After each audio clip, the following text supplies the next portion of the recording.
जय हिंद, वंदे मातरम। दोस्तों, मैं आशुतोष आपके अपने YouTube channel JMD exam crack पे आप सभी का बहुत बहुत स्वागत करता हूं। जैसा कि आप सभी जानते हैं, हम डेली की भांति BPSC की एक सीरीज़ लेकर हाजिर हुए हैं और इस सीरीज में आप सभी को अच्छे अच्छे प्रश्नों की श्रृंखला लेकर हाजिर होते हैं जो BPSC वगैरह में पूछे जाते प्रश्न हैं। जैसे BPSC में हुआ या MPPCS में हुआ, जो मतलब BPSC में पूछे जाने लायक प्रश्न हैं उनको लेकर हाजिर हुए हैं। इसी क्रम में देर ना करते हुए क्वेश्चन को स्टार्ट करते हैं और हल करने का प्रयास करते हैं। नंबर 1 क्वेश्चन BPSC 2008 में पूछा गया प्रश्न है। कह रहा इनमें से रक्त दाब का मापक यंत्र कौन सा है? इनमें से रक्त दाब का मापक यंत्र कौन सा है? स्फेरोमीटर, एमीनोमीटर, एमीटर या स्फिग्नोमीटर। तो रक्त दाब को नापने वाला यंत्र जो है वो कौन सा है? स्फिग्नोमीटर। अगला क्वेश्चन बहुत अच्छा है, दिया है ए। कह रहा ए बी रक्त समूह के लोगों को सार्वभौमिक प्राप्त करता होते हैं। ये बात तो बिल्कुल सही है। कारण क्या है? कह रहा रक्त AB समूह का लाल रक्त कोशिका में एंटीजन नहीं होता एवं इसलिए अन्य किसी रक्त समूह के सभी समूहन नहीं होते। ये देखिए, इसमें तो ए तो सही है लेकिन बी गलत लग रहा है, तो ऑप्शन नंबर हम किसके साथ जाएंगे? सी के साथ। ए तो सही है परंतु बी क्या है? आपका गलत है। चलिए देर ना करते हुए अगले प्रश्न की ओर चलते हैं। बहुत इंपॉर्टेंट जो UPPCS वगैरह में प्रश्न आए हुए प्रश्न हैं। आइए, कह रहा है आयोडीन युक्त हार्मोन है क्या? थायरोक्सिन, इंसुलिन, एड्रेनल या एस्ट्रोट्रिन? UPPCS 2006 में पूछा गया है।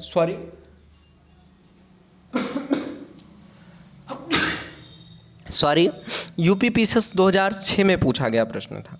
तो इसका आप सभी जब जवाब जानते हैं, आयोडीन युक्त हार्मोन्स एंजाइम कौन सा है? थायरोक्सिन। क्या है? थायरोक्सिन है। अगला क्वेश्चन है, मानव के श्वेत रक्त कणिकाओं का व्यास होता है कितना होता है? क्या 007 mm या 0.007 mm या 0.07 mm या 0.7 mm? तो आप सभी जानते हैं इसका होता है 0.7 mm होता है। 0.07 mm होता है।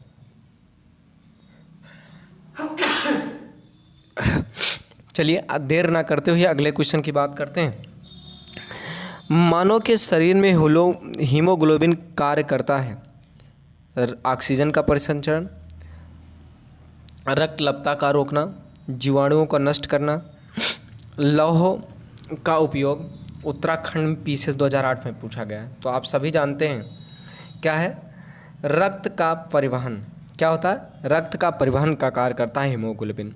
अगला प्रश्न सुपर इम्पोर्टेंट प्रश्न है, ये भी पूछा गया IAS BPSC उत्तराखंड में।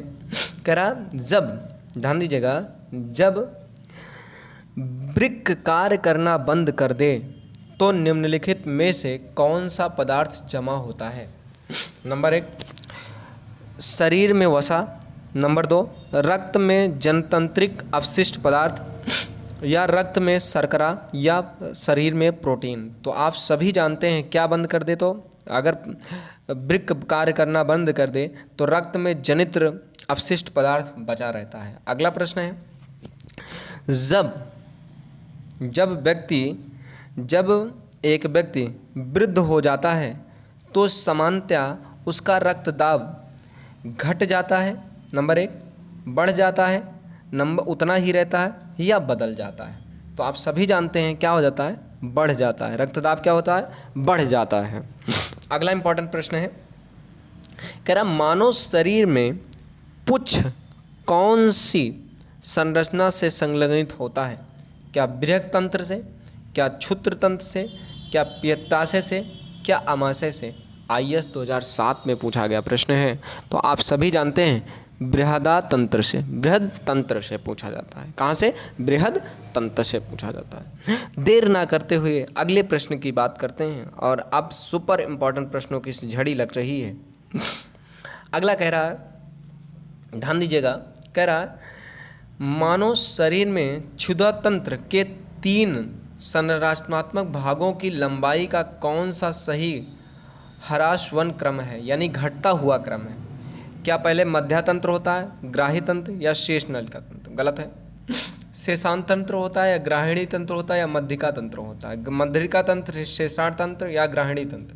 सबसे पहले होता है शेषिका तंत्र, मध्याह्नी तंत्र या ग्राहिणी तंत्र। तो आप सभी जानते हो कौन सा होता है? सबसे पहले शेषांत तंत्र होता है, फिर मध्य तंत्र, फिर ग्राहिणी तंत्र होता है। उम्मीद करते हैं आपको सारी चीज़ें क्लियर हो रही हैं। अगला प्रश्न जो आता है आईएएस 2007 में पूछा गया, ये भी प्रश्न है, लाजवाब प्रश्न है। कह रहा है मनुष्य में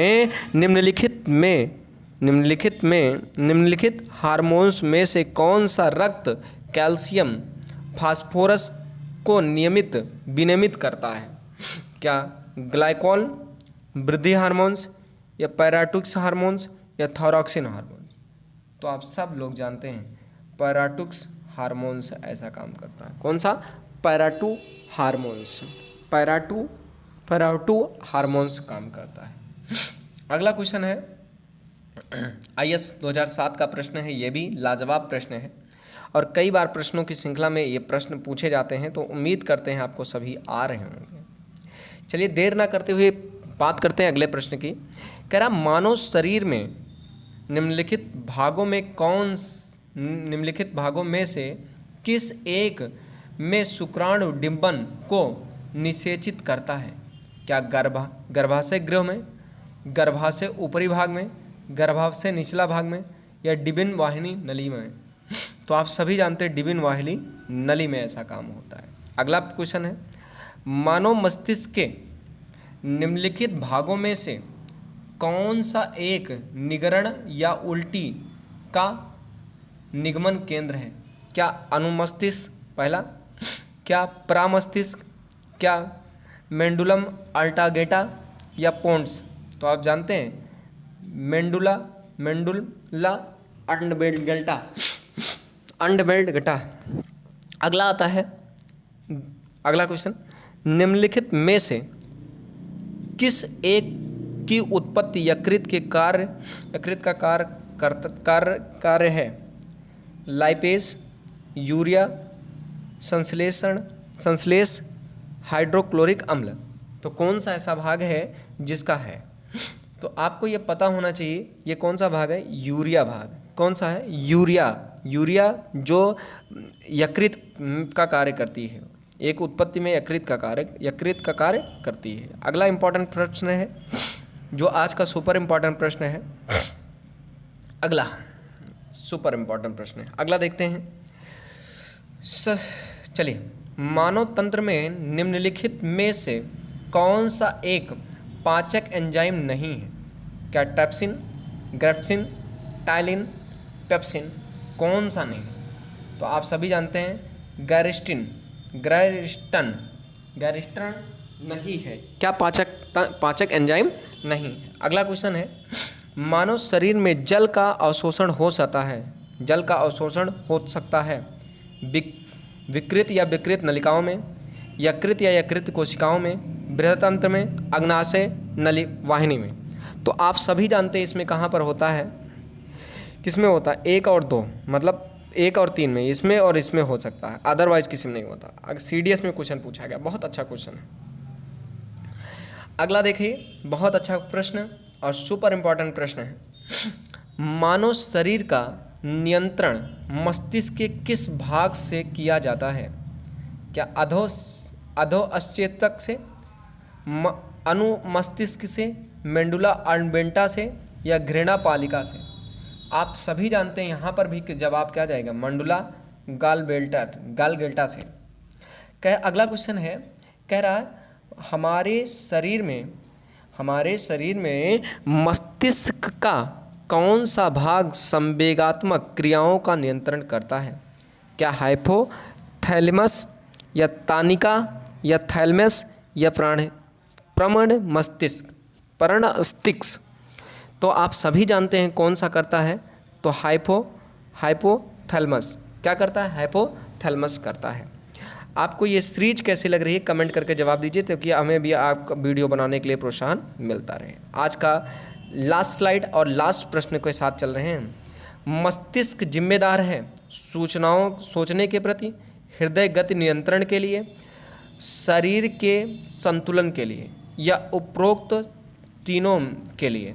किसके लिए है, तो आप सभी जानते हैं सोचने के लिए भी है, हृदय के लिए भी है और शरीर के संतुलन के लिए भी है। तो यानी उपरोक्त तीनों के लिए है। ये यूपी पीसीएस 2016 में पूछा गया प्रश्न है, लाजवाब प्रश्न है।